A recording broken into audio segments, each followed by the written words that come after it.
If you want to change the world, pick up your pen and write.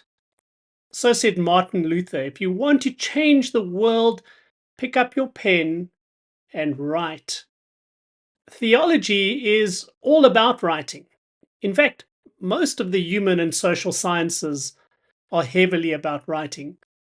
As theologians and Bible teachers, when we write, we stand in the tradition of Moses and Paul and Augustine and Luther, who changed and shaped their world through the power of their pens. The challenge, though, is that writing is not an innate skill. You're not born with an ability to write. And when you learn to write at school, the kind of writing you mostly do is not the type that you need to flourish in theological studies and theological research and output. Mastering the basic types of theological writing is, for most people, a learned skill, and it can be refined to a very high level with a little bit of practice. Actually, there are only two types of writing that you need to master in order to write great theological works.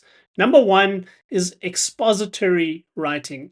Expository means something that you write in order to inform or explain or communicate some truth. It's not written to persuade and engage in a controversial topic.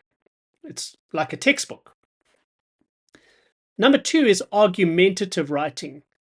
An argumentative piece is one that is written to persuade someone of a particular view or position or solution.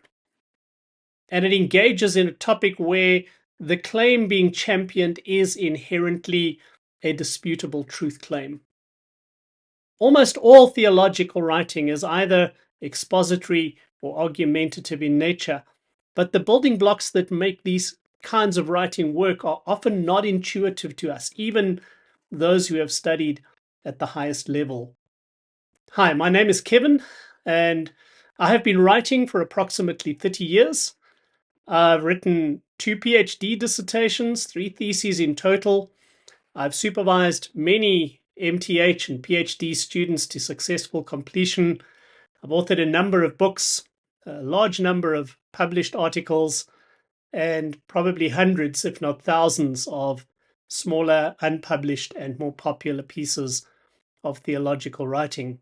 And in the course that we're beginning, it's going to be my pleasure to share with you some of the secrets that I've learned of effective academic writing, specifically expository and argumentative writing, for those engaged in theological studies. The same principles can be applied to other academic disciplines in the human and social sciences as well. So by the end of this journey, you are going to be able to write great expository and argumentative pieces. You will know what those require, what the building blocks are that need to go into each of them, and you'll be able to piece that together in a way that is skilled and professional. We're going to be covering 2 basic things: expository essays. I'm going to teach you a 7-step framework for writing great expository essays, and if you follow that framework, you would be able to write just about anything as a clear, effective piece of expository writing. I'm also going to teach you a step-by-step process for writing great expository essays. Now, an expository argumentative, I'm going to teach you a step-by-step process for writing great argumentative essays. Either of these can be as short as a 300 or 500 word piece, but they can also be as long as a 10,000 word term paper or a full-length journal article. So that's the journey ahead, friends. We're going to pick up our pen and we're going to learn to write in service of the gospel. With Martin Luther, we're going to say, if you want to change the world, pick up your pen and write. But we need to do that with skill so that what we write can stand out, have a tone of clarity and authority that effectively communicates for those of us engaged in theology in service of the gospel.